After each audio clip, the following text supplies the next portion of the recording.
오늘 신명기 본문 말씀은 하나님께서 하나님의 말씀을 잘 지키며 행해야 한다고 말씀해 주시는 부분입니다. 이 본문뿐 아니라 신명기의 말씀은 대부분이 하나님의 교훈과 하나님의 말씀과 율법을 온전히 따르고 그것에 순종해야 한다는 부분에 대해서 강조해서 말씀을 하고 있습니다. 하나님께서는 왜 이렇게 이스라엘 백성들을 향하여서 반복해서 끊임없이 하나님의 말씀 앞에 나오도록 말씀에 순종하도록 교훈하고 계시는가? 그 맥락에서 오늘 말씀을 좀 이해하고자 합니다. 왜냐하면 같은 메시지를 계속해서 듣다 보면 그 메시지가 익숙해지기도 하고 또한 진부하기도 하고 우리가 다 아는 내용인데 왜 이렇게 말씀하시는가 하는 생각을 갖게 되기 때문입니다. 그리고 우리도 신앙생활을 할 때 어떻게 해야 하는지 잘 알고 있는데 왜 그렇게 말씀을 하시는가라는 생각이 들 수 있기 때문입니다. 이런 생각을 해보았습니다. 부모님이 자녀를 양육하거나 교훈할 때 어떻게 하는가를 생각해 보았습니다. 예를 들면 이제 자녀들이 학원에 갈 때 태권도 학원은 3시에 가서 4시에 온다거나 아니면 피아노 학원은 몇 시에 가서 몇 시에 온다거나 이렇게 일정들이 있기도 하고 아니면 학교는 아침에 9시에 가서 3시에 온다거나 이렇게 일상생활이나 일정들이 다 있습니다.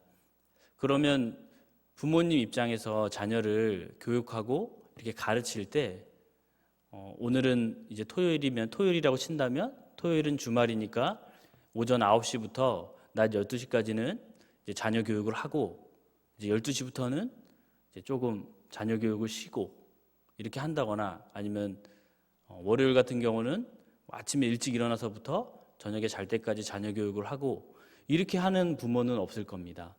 자녀 교육은 언제까지 합니까? 언제 그런 게 없죠. 그냥 계속 교육이 계속 진행이 되는 거잖아요.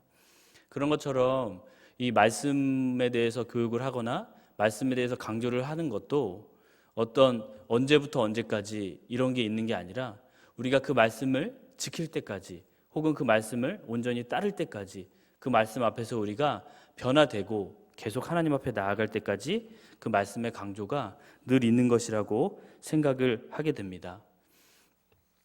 심지어는 자녀가 커서 장가를 가고 시집을 가고 애를 낳아도 부모님께서는 자녀 입장에서 보면 잔소리가 될 수도 있겠지만 부모님 입장에서는 계속해서 자녀가 잘 되기를 위해서 이러한 저러한 모습으로 이제 말해주기도 하고 이렇게 하는 것이라고 저는 생각을 합니다. 20절 말씀을 한번 보도록 하겠습니다.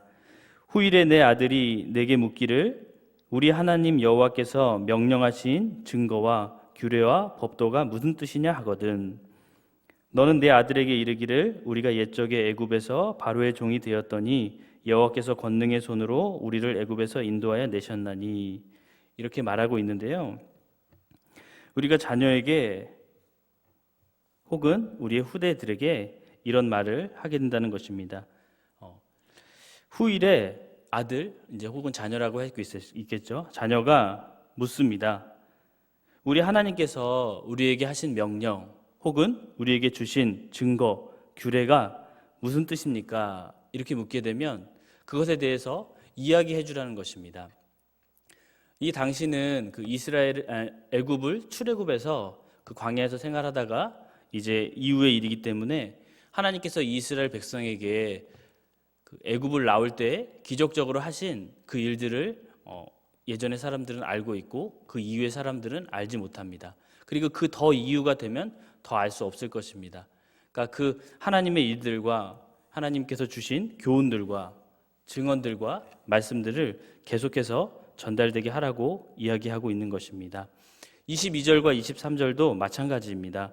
곧 여호와께서 우리의 목전에서 크고 두려운 이적과 기사를 애굽과 바로와 그의 온 집에 베푸시고 우리 조상들에게 맹세하신 땅을 우리에게 주어 들어가게 하시려고 우리를 거기서 인도하여 내시고 이러한 식으로 하나님께서 나에게 행하여 주신 일들, 우리에게 행하여 주신 일들을 그 이후의 사람들에게 전하고 가르치고 알리라고 하시는 것입니다. 한 절만 더 보도록 하겠습니다. 24절 말씀입니다. 여호와께서 우리에게 이 모든 규례를 지키라 명령하셨으니 이는 우리가 우리 하나님 여호와를 경외하여 항상 복을 누리게 하기 위하심이며 또 여호와께서 우리를 오늘과 같이 살게 하여 하심이라. 이렇게 말씀하고 있습니다. 하나님께서는 우리에게 이 모든 규례를 지키라, 하나님께서 우리에게 주신 말씀들을 다 지키라 이렇게 명령하셨고, 그 말씀을 지키며 우리가 하나님을 두려워하며 살 때에 믿음의 복을 받을 수 있게 하셨다고 말씀하고 계십니다. 우리가 그 명령을 지키면서 살 때에 하나님께서는 그것이 우리의 의로움이라고 말씀을 하고 있습니다. 다시 말씀을 정리하면 그렇습니다. 하나님께서는 부모가 자식을 계속해서 끊임없이 믿음으로 양육하고 교육하고 훈계하는 것처럼 그렇게 우리를 계속해서 양육해 주시고 이끌어 주시고 말씀으로 인도해 주신다고 말하는 것입니다. 그리고 하나님께서는 그것을 우리의 의로움이라고 하시는데, 의롭다는 것은 또 진실하고 하나님의 약속을 지킨다고 하나님께서 여겨주신다고 말씀을 하고 있습니다. 우리가 여기까지만 생각할 때에는 여러 가지 고민할 것이 없습니다. 하나님이 우리를 이렇게 말씀으로 늘 훈계해 주시는구나, 말씀을 지키기를 원하시는구나, 이렇게 생각할 때 우리가 여러 고민을 한다기보다는 그 말씀을 잘 순종해야겠다, 잘 따라야겠다, 이렇게 생각하고 마무리를 하게 됩니다. 그런데 한 가지 이런 질문을 저에게 던져보았습니다. 조금 부담스러울 수 있는 질문인데요.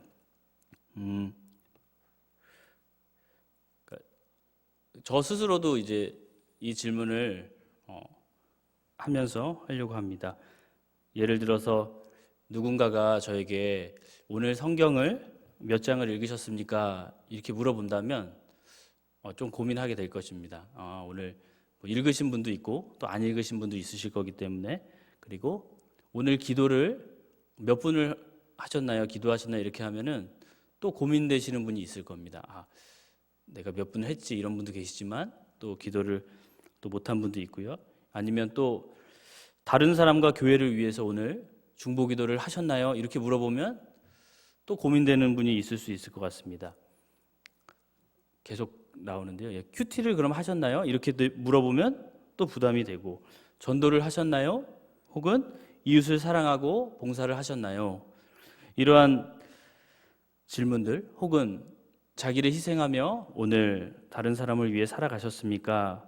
이렇게 물어보게 된다면 우리의 마음속에는 조금 부담이 있게 될 것입니다. 왜냐하면 우리가 하는 신앙생활이라는 게 말씀에 순종하면 되는 거지, 말씀을 따라서 살면 되는 거지, 이렇게 그냥 한마디로 하면 이제 단편적이고 교과서적으로 생각하면 쉬운데, 그게 아니라 구체적으로 내가 이러한 것들을 했는가, 저러한 것들을 실행했는가라고 생각하면 그렇게 단순하지가 않습니다. 우리가 매일매일 하루하루 살아가는 일상들이 다 있고 바쁜 일들이 있고, 특히 요즘 같은 이제 특별한 상황에서는 더 정신이 없기도 합니다. 누군가를 만나는 것도 부담이 되기도 하고, 또 어디를 간다거나 혹은 자녀들을 학교에 보내는 것, 너무나 당연한 일조차 좀 신경을 쓰게 되고 부담이 되게 됩니다.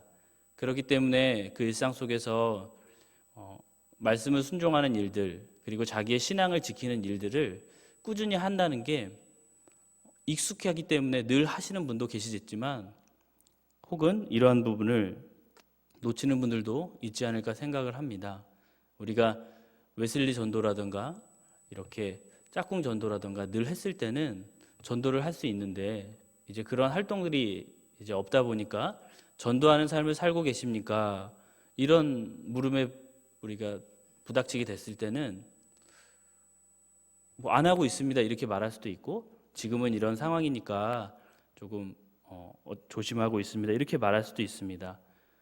지금은 이제 새벽 기도가 시작되었기 때문에 새벽에 나와서 또 기도를 하고 예배를 드리기 때문에 다행이라고 생각하지만, 그 중간 사이에는 우리가 교회에 나와서 기도하지 못하는 또 시간들이 있었습니다. 그리고 우리가 이웃을 사랑하고 이웃에게 어떤 봉사를 하고 사랑을 전하려고 하여도 지금 같은 경우는 뭐 접촉하는 것 자체가 너무 조심스럽잖아요. 그러니까 어떻게 그 말씀을 따라서 살아야 할 것인가 이런 고민들을 할 수밖에 없습니다. 그리고 교회에서 했던 여러 가지 봉사들, 우리가 교회에서 지금은 식사를 한다거나 여러 이런 모임들을 한다거나 하는 일들, 또 식사를 한 이후에는 우리 남성교회에서 그 청소하면서 식당 청결하게 하는 봉사를 또 하시잖아요. 그러한 일들을 또 하지 않는 상황에서 교회에 충성하거나 봉사하거나 이웃을 사랑하고 교회를 사랑하는 삶을 살고 계십니까? 이렇게 물었을 때 어떤 행함이나 이런 율법들이 우리에게는 부담스러울 수 있다는 생각을 하게 됩니다. 왜냐하면 우리는 하루하루를 똑같이 예전처럼 살고 있지만 예전에 행했던 그 믿음의 삶들, 믿음의 행동들, 믿음의 행실들을 상당 부분 할 수가 없기 때문입니다. 그리고 우리의 일상 속에서도 조금 변화되는 삶들이 있지요. 그러면서 한 가지 오늘 말씀을 통해서 좀 마음가짐을 어떻게 가져야 할까를 생각해 보았습니다. 6장 4절을 제가 한번 읽겠습니다.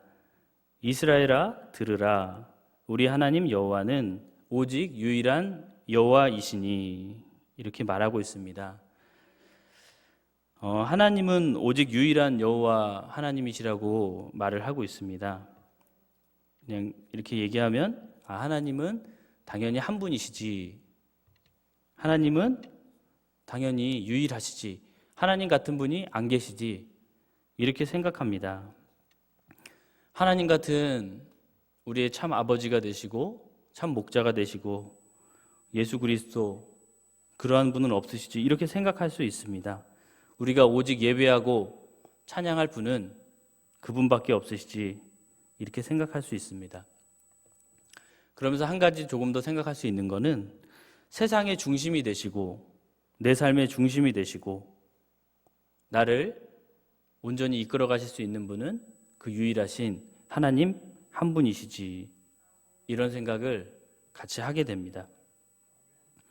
왜냐하면 지금 같은 이런 생활 속에서는 조금 저 스스로도 그런 마음을 가지게 됩니다. 혼란스럽기도 하고 일상이 이렇게 예전 같지 않은 순간들이 있어요. 그래서 내가 물론 하나님을 예전처럼 똑같이 믿지만, 하나님을 변함없이 사랑하지만 나의 생활 패턴은 조금 달라지잖아요.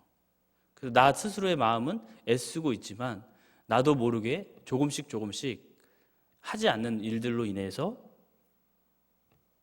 다른 것들을 고민하게 되고 생각이 조금씩 복잡해지게 되고 그러한 경향이 있는 듯 합니다.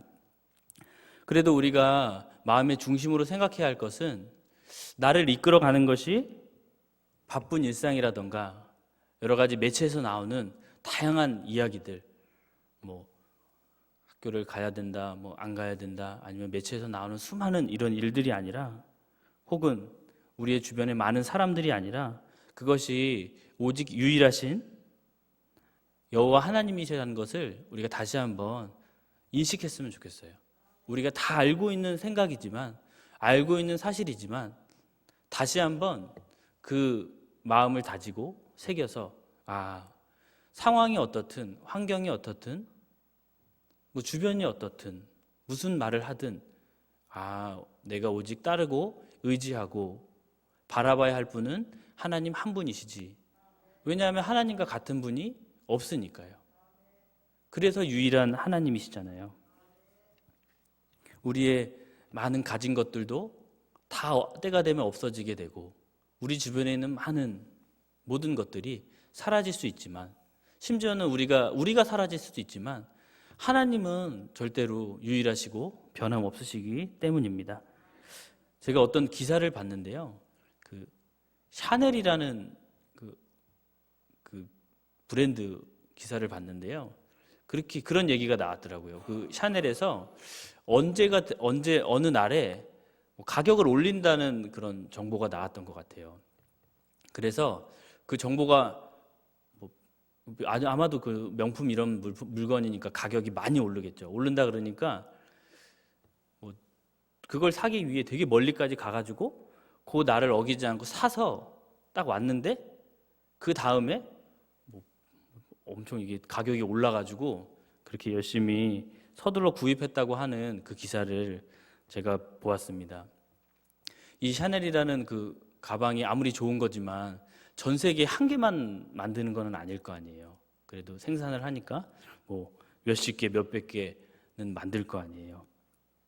그리고 어떤 때 제가 보니까 무슨 슈퍼카라 그러더라고요. 자동차 중에 엄청 좋은 자동차. 그리고 세계에 무슨 6대인가밖에 뭐 주문을 안 받고 그거를 팔 때에도 아무한테나 파는 게 아니라 그거를 살 수 있는 그 무슨 수준이 돼야지, 품위가 돼야지 그 사람을 조사해가지고 그 사람한테 그거를 판다고 그렇게 얘기를 하더라고요.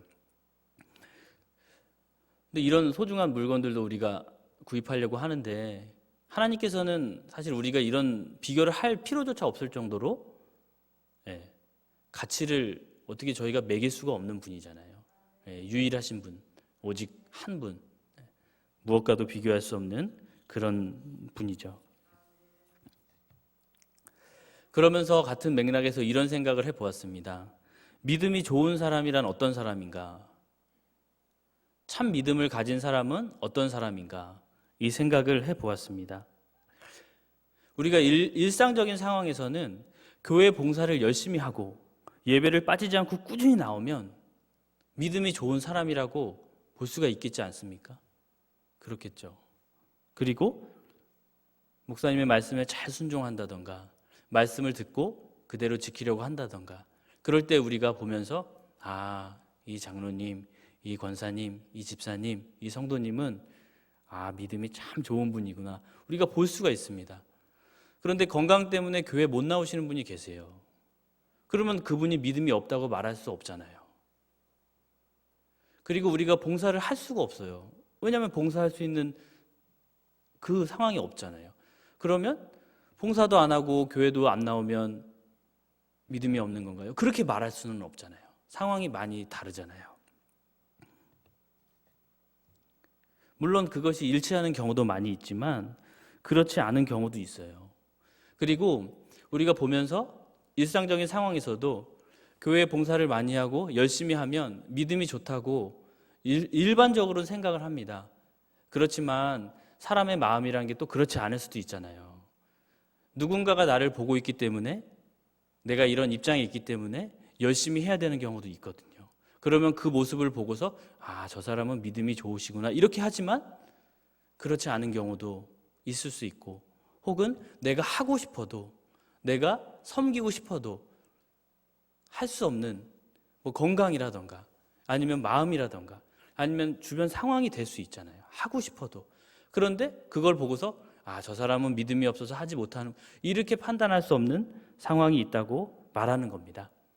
평소에도 그렇지만 특별히 지금 같은 상황에는 그것이 더 기준이 될 수가 없다고 말씀을 드리는 겁니다. 그래서 그러면 이런 상황에서 믿음이 좋은 사람이 누구일까요? 정말 믿음이 좋은 사람은 누굴까? 생각을 해보았습니다. 저는 이렇게 생각을 했습니다. 그 유일하신 하나님, 그 오직 한 분 되신 그 하나님을 소중히 여기는 사람이 믿음이 좋은 사람이 아닐까 생각을 해보았습니다. 내가 하나님을 소중히 여기는가? 이거를 자신은 알겠죠. 주변에 많은 사람들에게, 다른 사람들에게는 포장을 한다던가 아니면 다른 행동을 한다던가 아니면 피치 못할 사정 때문에 아무것도 못하던가 할 수 있지만 자기 자신은 알 것 같아요. 내가 하나님을 얼만큼 소중히 여기는가? 다른 무엇보다도 더 소중히 여기는가? 비교할 수 없을 정도로 하나님이 나에게 중요한가? 가치가 있는가? 무엇과도 바꿀 수가 없는가? 본인은 알겠죠. 그리고 또 누가 알까요? 하나님이 아시죠. 하나님이 아시는 거죠. 내가 하나님을 소중히 여기는가? 하나님이 아신다는 거예요. 내가 알고 하나님이 안다는 거죠. 그러니까 결국 많은 사람들은 모를 수 있지만 믿음이 좋은 분은 하나님을 소중히 여기는 그 사람이 아닐까 생각을 해봅니다. 이런 생각을 해봤어요. 이런 상황을 한번 떠올려 봤어요. 한 아이가 멀리서 엄마를 발견했습니다. 어린 아이예요. 그 엄마를 보면 어떻게 합니까? 엄마 그러면서 이렇게 달려갈 거 아니에요. 그때 이제 엄마밖에 보이지 않잖아요. 엄마를 향해서 달려가서 안기고, 엄마가 너무 좋은 거죠. 너무 소중한 거죠. 엄마밖에 없는 거죠. 그리고 그 순간 그 엄마도 마찬가지겠죠. 그 아이가 너무 사랑스럽고 좋은 거잖아요. 그 순간에 제가 엄마 입장이 아니라서 알지는 못하겠지만 저는 그 순간에 그럴 것 같아요. 그 아이에게는 엄마밖에 보이지 않고 그 엄마에게는 아이밖에 보이지 않을 것 같아요. 하나님을 이렇게 소중하게 여길 수 있으면 어떨까 하는 생각을 해봤어요. 그러면서 저 자신도 내가 이렇게 아이처럼 하나님을 소중하게 지금 여기고 있는 것인가? 하나님이 나한테 그렇게 중요할까? 다른 아무것도 없더라도 하나님만 있으면 됩니다. 이런 마음의 순수함을 가지고 싶다. 이런 생각을 하면서 그런 진심과 진실한 믿음이 있었으면 하고 생각했습니다. 오늘 6장에서 5절 말씀을 보면 이렇게 말하고 있습니다. 너는 마음을 다하고 뜻을 다하고 힘을 다하여 내 하나님 여호와를 사랑하라. 이렇게 이야기를 합니다. 참 어렵습니다. 하나님이 말씀을 순종해라, 율법을 지켜라 이렇게 이야기할 때는 조금 와닿지 않을 수 있어요. 내가 지켜야 될 말씀이구나, 지켜야지. 그런데 이 같은 맥락에서 마음을 다하여서 사랑하라고 하시는 거고 뜻을 다하고 힘을 다하여서 사랑하라고 합니다. 그럼 우리가 어떻게 마음가짐을 가져야 될까요? 내가 이 말씀을 지키기 위해, 하나님을 사랑하기 위해 죽도록 진짜 나에게 내 앞에 있는 걸 모든 걸 해야겠구나. 근데 이 말씀을 우리가 다 지킬 수 있나요? 이 성경에 있는 내용을 우리가 하나도 빠지지 않고 다 행할 수 있나요? 그렇게 할 수가 없잖아요. 그렇게 할 수가 없기 때문에 우리가 아무리 힘쓰고 애쓰고 모든 열심을 다해서 모든 일을 행하고 최선을 다해 봉사한다고 해도 우리가 다 할 수는 없죠. 그래서 의무감을 가지고 우리가 최선을 다해서 할 수 있지만 모든 것을 할 수 없다는 것을 인정하게 될 때 그 앞에서 우리는 무엇을 생각하게 되는지를 보고 싶습니다. 그냥 단순히 거기서 생각할 수 있는 것은 하나님을 방금 전 얘기했던 것처럼 나의 가장 중요한 분이 하나님이시구나. 내가 그 하나님과의 약속, 하나님을 사랑하기 때문에 그 약속을 지키기 위해서 하나님이 나에게 주신 그 말씀을 지키기 위해서 최선을 다해야겠구나. 그런데 그것이 단순히 의무감으로 이 말씀에 이렇게 적혀있기 때문에 예를 들면 앞으로 10발짝을 가라 이렇게 하면 10발짝을 가는 겁니다. 혹은 청소를 해라 그럼 청소를 하는 겁니다. 그러나 사랑하는 마음이 있다면 우리가 10발짝을 가라 그래도 20발짝을 갈 수 있는 것이고 청소를 하라 그랬을 때 바닥에 빗자루질만 하라 그랬을 때 물걸레질을 할 수 있는 게 그 마음이잖아요. 그래서 하나님과의 올바른 신뢰 관계와 사랑에 대해서 생각을 해보았습니다. 한 가지 더 예를 들 수 있는 것이 부부가 결혼식에서 서약을 합니다.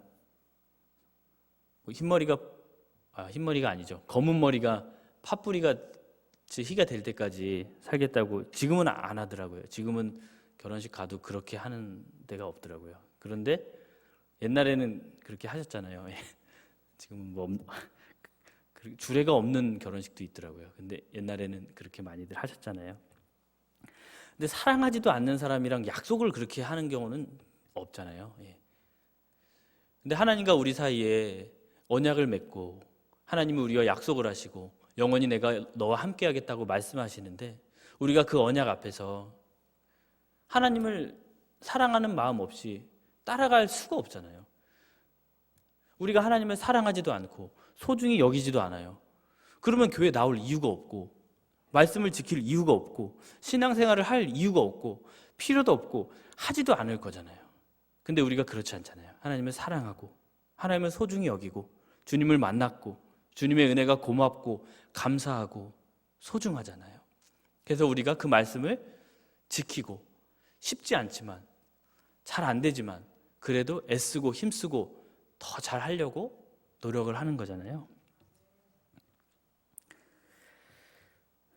오늘 말씀의 제목이 그것이 우리의 의로움이라입니다. 하나님께서는 우리를 의롭다고 하시는데요. 그것이 우리가 하나님의 말씀을 다 잘 지키고 모든 것을 다 완벽하게 행했기 때문에 의롭다고 하시는 거라는 게 아닙니다. 그 말이 아닙니다. 하나님과 나와의 관계 속에서, 신뢰 속에서 하나님만을 신뢰하고 의지하고 하나님을 가장 소중하게 여기고 하나님을 사랑하고 따라가는 그 모습, 하나님의 그 모습을 보고서 의로움으로 여기신다는 것입니다. 우리가 하나님 앞에서 완벽하게 모든 것을 할 수가 없어요. 그런 사람은 그게 하나님이죠. 하나님은 하실 수 있지만 우리는 할 수가 없잖아요. 그러나 하나님은 그러한 우리를 의롭게 여기시고 의로움으로 보십니다. 그 신뢰 관계 속에서, 그 사랑 안에서 우리가 중심으로 하나님을 소중히 여기는 그 마음을 하나님이 아신다는 거죠. 그리고 우리가 그 마음을 잃지 않기 위해서 그 마음을 잘 간직하고서 하나님을 한 걸음 한 걸음 따라가는 그 마음을 가지는 것을 주님이 보신다는 것입니다. 말씀을 마무리하도록 하겠습니다. 우리의 신앙생활이 늘 놓치지 않고 가야 할 그 지점이 이 마음이라고 생각을 합니다. 우리가 때로는 오른쪽으로 흔들릴 수도 있고 왼쪽으로 흔들릴 수도 있고 힘이 빠져서 앞으로 가다가 잘 못 갈 수도 있고 때로는 정신을 못 차리고 뒤로 돌아서 빠꾸에서 뒤로 갈 수도 있어요.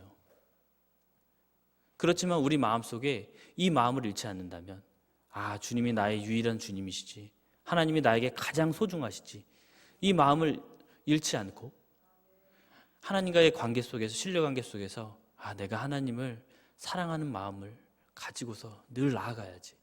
하나님과 내가 어떤 사이인데, 하나님이 나를 어떻게 이끌어 주셨는데, 주님이 나를 어떻게 사랑해 주시고 은혜를 주셨는데, 이 신뢰 관계가 우리에게 있잖아요. 이걸 갖고서 우리가 나아가야 되는 거죠. 그거를 놓치지 않는다면 설사 우리가 지금 무언가를 하지 못한다고 할지라도 나의 모습이 조금 내가 보기에도 내가 지금 조금 이렇게 해서는 안 되지 않을까? 이런 마음을 가진다 할지라도 우리의 중심 안에서 그 마음이 변치 않는다면 하나님께서는 그것을 의로움이라 여기신다는 것입니다. 날마다 우리가 말씀 앞에서 주님 새롭게 다짐하면서 내가 말씀을 더 읽도록 하겠습니다. 기도를 좀 더 하며, 예전에 어느 목사님께서 말씀하셨죠. 그 집안에 기도의 골방을 만들어야 한다고 말씀하셨잖아요. 그렇게 해야 된다는 생각을 해도 또 금방 또 잊어먹게 되는 것 같습니다. 그러니까 그런 식으로 다시 한번 내가 기도를 조금씩 해봐야겠구나, 혹은 큐티를 해야 되겠구나, 교회 와서 같이 할 수 없는 부분이 있기 때문에, 속회를 할 수 없기 때문에 내가 혼자서라도 한번 좀 말씀을 조금 봐야 되겠구나, 이런 식으로 우리가 주님 앞에서 주님이 나에게 소중한 분이시니까, 내가 주님과의 그 신뢰 관계가 있으니까 내가 그거 끈을 놓지 않기 위해서 계속 가는 거죠. 서로 연락을 한다거나 아니면 주님을 바라본다거나 이런 마음으로 우리가 놓치지 않아야 할 것입니다. 우리가 기억해야 할 것은, 다시 한번 말씀드리지만, 하나님을 가장 소중히 여기는 마음, 그리고 하나님과의 신뢰, 하나님을 사랑하는 마음, 그것입니다.